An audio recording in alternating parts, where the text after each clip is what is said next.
I've never been more embarrassed. Well, I was very embarrassed over that pine straw incident from a few weeks ago. Okay. You remember that? Vaguely. Well, you were one of the top stories in the local news for a while, weren't you? At a pine straw incident is very embarrassing.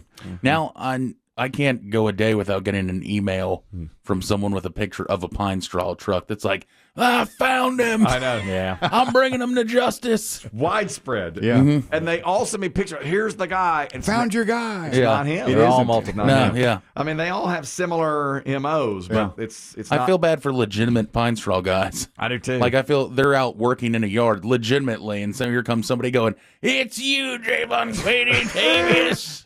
Light his truck on fire. Yeah. He's a con man. No, I hired him. It's fine. Hey, here's something.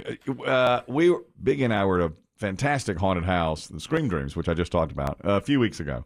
And somebody came out to say hello, and he came up to me and goes, I'm sick and tired of people making fun of you for being so stupid on that pine straw. He goes, it is not your fault. And he was screaming at me, and I said, easy, brother. It's like, it's like, hey, take it down. They have a whole room in there dedicated to you. They even call it the stupid room. And it's 5 minutes of a guy trying to sell pine straw for an exorbitant price. Nate, you can get out any time, right? Yeah. Yeah, but he doesn't. Yeah. It's real to me, man. It's real to me. Ooh, the haunted pine straw room. Yeah. It was the most. It was the scariest room of the whole. You can't leave until you find your checkbook. The stupid room at the haunted house. That's what it is. But yesterday, I was. Are you now more scared of scarecrows? Yes. Because, I mean, you really can't make a scarecrow out of pine straw. No, but straw itself. They're in the same Yes, family. it's been a very frightening time, but this has nothing to do with that. But yesterday, I was sitting at a stoplight on the way home, just drained from. I'd just done a heck of a podcast in here. I mean, I had just. Oh, okay. So this is not post-workout. Well, I'd done the workout, then I came back here, then we did the podcast, and I just had nothing left to give. You're a busy little bee. Yesterday I was, I was all over the place yesterday. And so I'm sitting at a stoplight, and I'm going to be honest with you. I was picking my nose. All right, I was just like this. Okay, I'm just with a thumb. With a thumb inside that, that inner rim. And Right. I looked at it and flipped. Okay. Was the window open? Did it go out? No. It stays in the vehicle. Stayed in vehicle on floorboard. I just was like flicked down to my foot. Were you doing it absent-mindedly, Yes. or was there a target? Absent-minded. Completely absent-minded. Just like, all right. And I was at the stoplight. It's a pretty long stoplight on a major thoroughfare. And your windows are not tinted. No, they're not. That's exactly okay. No, they're not. And that comes into play here. So I'm just sitting there, and I could feel somebody to my left looking at me. You get that feeling. Oh, you know. And it had been like 10 or 15 seconds since I had done the act. And I just turned my head to the left, and this guy in an SUV goes, I got you. And he was like pumping his fist like, you just did it. You just did it. Yeah. And I was just sitting there like, and I waved at him. He goes, you did it. And he like started. You're a TikTok. I'm afraid. That's how it happens. I'm afraid he might have got me on video. I don't know. He didn't have his phone up at the time. He's like, I got you. And I was like, oh, great. And then, the light was so long, I turned back to the front, and then it was another 10. Please turn green. And I looked back over, and he's still just like, you. The light skips a cycle. You're still sitting there. Why aren't we moving? Why are we not moving? I couldn't believe it. I could run it red. There's And a he cop. just kept on. It's on you. It's on Do you ever see that old trick? I think I was in maybe fourth grade when I first saw it. And I think it was George Carlin. There's a cover of a George Carlin comedy album. It might be Class Clown. But you know that little trick you do when you take your hand and you spread all your fingers out. Yeah. And then you curl your middle finger underneath like you're going to do. And so when you point your palm toward you, and then you jam it up your nose. Oh, yeah. So it looks like your middle finger is all the way up your nose. way up your nose. It's the when you're in fourth grade, it's the funniest thing you've ever seen. He should have done that to you. He should have. Yeah. I wanted to say to him, it was just outer rim. It was just. It wasn't a pick. It was a scratch. Not a pick. I can't say. I can't say it was a scratch and only a scratch. It was a I'm pick. making a video of you. You're going to be a TikTok star. I'm put that song on everything, that super freaky girl song. Not the super freaky girl song. Oh my god. Oh, you're gonna be a star. You're just digging in your nose. And I can't tell you how he celebrated. He was like, yeah. And he kept pointing at his nose. This is gonna get 1 million views. Dude digs in nose. I hope it's not on video.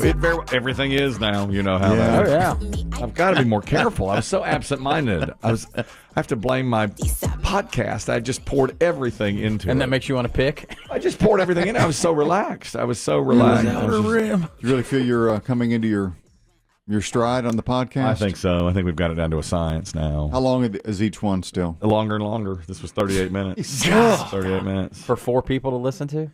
3. 3. Oh. We lost one. I'm sorry. Tim, he said, I can't listen to this anymore. It's too long. It's too much to it. He's been the wisest of the bunch. So far, yeah. But we started with everybody. The first to drop, I guess, was Dustin. He said, I'm done with this. And then Tim, and all the rest. They're like, I'm not doing it. Lowry, he said, I'm gone. What? Because I know that one of your partners, one of your co-commissioners, is still sort of energized. Is he read the writing on the wall, or does he want to come back next year bigger, stronger, he loves better? bigger, stronger. He loves it now. He loves the podcast. And, I do remind him occasionally, only about a half dozen people or fewer listen, including us. And he's like, yeah, but it's so well worth it. You get in here and really get it out there and all that. He doesn't. How much time does it take to prepare for this? I'd say a very short amount of time goes into preparation. That's good. But then you get it all out there, when you're... You come in with notes. I do have a few notes, yes. And he has more notes than I do. And then we go through it, and then when it's over, we edit it a little bit, and then we upload it to our... and everything. It takes... I'm in here about an hour and 15 minutes in the afternoon, and he sits at your every seat. week. I told him you noticed that he sat in your seat. I can tell. I told Biggie. He did it again this morning. Demm's airing it out right He now. plugged in his headphones and he goes, "Jeez, who was in here?" I like my headphone volume low. I don't want to damage my hearing any more than it already He is. takes it up. He takes it up. I got to tell him about that. You don't ever touch anything of Chris Demm's. By the way, this is something we talked about yesterday. I was reading more about that Matthew Perry book, and I'm kind of interested in reading it now. I'll tell you. Took one day. I'll tell you. He did an interview with People magazine, and he said, let me get a few of the stats he gave out for what he was doing while he was filming Friends. And the book comes out November 1st. It's called Friends, Lovers, and the Big Terrible Thing. The big terrible thing is his addiction. He said he was absolutely addicted while he was on Friends every single season but one. He got clean for season 9, and then season 10 he was right Was back his on the addiction painkillers? Yes. He Like took Vicodins? 55 a day. That's what he said. He said he took 55 Vicodin a day at his height at the worst. That was during season 3, which he doesn't remember. He said, I don't remember filming any of season 3. And he said, I got down to 128 pounds, and I was taking Vicodin all the time, 55 a day. And he said season 9 was the only year sober all the way through. And as soon as he was cast at 24 on the show Friends, and he already had a drinking problem. He's like, I knew I was drinking too much. And by the first year on the show, at age 25, he was up to like Vicodin and all these kinds of things. I think he had a skiing accident where he hurt his knee. I'd read that before, and that's how he really got into Vicodin. And this was the most amazing part. At one point, 4 years ago, he was so addicted to opioids, his colon burst. He was in a coma for 2 weeks, 5 months in the hospital, and 9 months on a colostomy bag. And No one heard about this? he kept it quiet. He kept it away from the media. Can you believe that? I mean, he's in the Quite a hospital. secret. 5 months for a star of that magnitude to be in the hospital, and 9 months on a colostomy bag. And he said the doctors told his family at one point when he was in the coma, he has a 2% chance of living. We're hooking him up to an ECMO machine, ECMO. And he says that did all the breathing for my heart and lungs. And the doctor told me when I came to, that was a Hail Mary. And he's like, if we don't complete this, it's over. And they said he gave him a 2% chance of living. Dang. I read it. I was like, holy cow. Way, way worse than I thought it was. He's had 14 surgeries on his stomach. And he said every time he thinks about doing drugs, he looks at the scars. Yeah. 14 I'll minutes. tell your gut up. Was he Matthew Perry, was he a child star, or did he kind of come to acting, in his late teens, like in Yeah. whatever? He was on, ironically, he was on Growing Pains as a teenager. He was the girl on the show's boyfriend. I forget her name, Kirk Cameron's sister. And he wound up, he had an drinking problem. The character did. And I think he died on the show. And then he went from that. He had a few little tiny minor roles and then got Friends, and that was that. He said that he has been in rehab 15 times, and he never takes it for granted. He's only been sober about 2 years, and he just now feels ready to write the book. He's like, I couldn't have written it while I was on drugs, and now he's sober enough. He's like, I'm pretty healthy now, so I'm doing it now. How's like his speech and his during that show? People were saying, I didn't watch all of it, but The reunion show. That's the thing. I wonder if he'll answer questions on that I haven't heard him speak here recently. But on that show, it seemed like something was wrong. People said he'd had dental surgery or something. No, that's almost stroke-like. He had trouble. Yeah, he did. And he said if it weren't for the show and the other cast members, he'd certainly be dead. He's like, they all stuck by me the entire time. So I guess he's probably not going to write about that Matt LeBlanc and Jennifer Aniston. That's not going to be in the book. I don't think so. I think it seems like he's saying great things about the other cast members. And when he was on season 9, the only one he can remember, the only one that he says I was fully clean for season 9, he got nominated or he won the Emmy. Oh, really? And he said, I guess that should show you something. When I wasn't on drugs, I had my best season, according to him. Of course, by season 9, I thought it was trash. Yeah, it was no good. I thought he was... You abandoned him. I totally did. I'm not anything close to like the Friends cast. They never abandoned him. You're like, you're no fun anymore, Matt. And even now, when I see it's a season 7 or later, I'll go over to Mom. Yeah. And does she make you a sandwich? I'll go over to Parks and Rec. Allison Janney. Mom and the Allison show. I thought Another you great were- show about addiction, ironically. Yeah. You don't think he's currently in the midst of addiction now, and in 3 months he'll be like, I wrote a book. Oh, God. Well, I don't remember any of that. I have no I idea. don't remember that at all. No, Look, we've talked to people who are addicts. I mean, it is a minute by minute, hour by hour, day by day thing. that's exactly right. He says, he's like, people asked him to write a book for such a long time, and he said, I can't. I'm not straight enough to write it. Any of the other cast members write books? I don't think so. Not like tell-alls like this. I don't think any of them have come out. I don't think so either. Because and the reunion was such a big thing, of course, because they all got back together. I've watched that 25 times. have you? You. That's all I do. I watch that thing. Why? Well, it's so wonderful to see them all back together again. Yeah. The only part I skip is the part where everybody says how it saved them. They go to like all these different places in the world. And they were like, I was at my poorest. I was so down. I was struggling. Yeah. That's the truth. I just followed right through I it. want to hear about the show. Like starving Somalians? Yeah, and people like, what? One girl was like, I was struggling with my identity, my sexuality. The show pulled me through. I go, Skip. right Because through. of Chandler's Right through. dad? No, it was just a mom. way. It was just a way for them to escape. He's like, Thursday nights I had an escape, and that was the only time I had it. Yeah. Biggie's got his haunted movie reviews, his horror movie reviews coming today. 28 days later today. Yep. I'm getting a lot of great comments on this, on your movie reviews. Now. Have you, really Biggie? stepped it up. Yes, you have. Have you been able to work out a game plan for Terrifier 2? I hear so many different things, so I'm just going to have to see. I'm hoping to see it maybe early next week. All right. Yeah, it has to be done because that's the one that's making everybody vomit. Yeah. Same type thing is happening in Texas. There is a house now said to be haunted in Texas by ghosts who are very sexual. And the rumor is that it was a bordello back 100 years ago. A whorehouse? In Texas? A whorehouse in little Texas.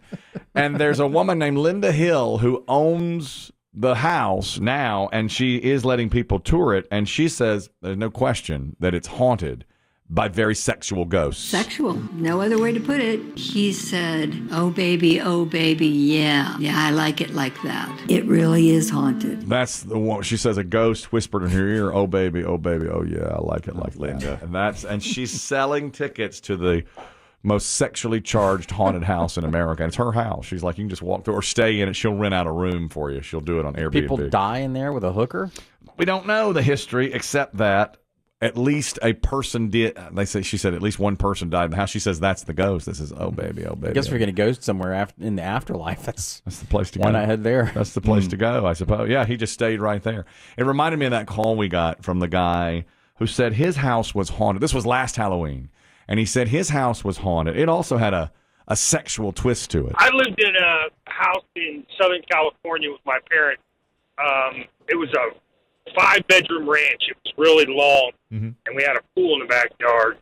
And there was this little old lady that I guess, that lived there 2 or 3 times before we did that died. I can't remember whether she committed suicide because she was sick or whether she was just sick.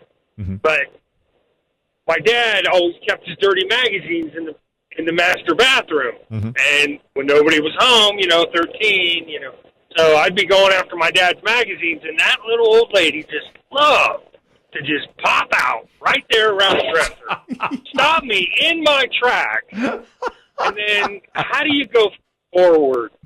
Nobody's home. You're 13. The mood it's killed. It's over. You're telling me you were ready to get down to business, look at the magazine, and a little old lady popped out and slapped you on the hand. They weren't. Yeah. I mean, she just would be smiling. Real creepy little smile, long hair. She also used to love to pop out, like when you were in the pool, mm-hmm. you could see all the back windows of the house. Mm-hmm.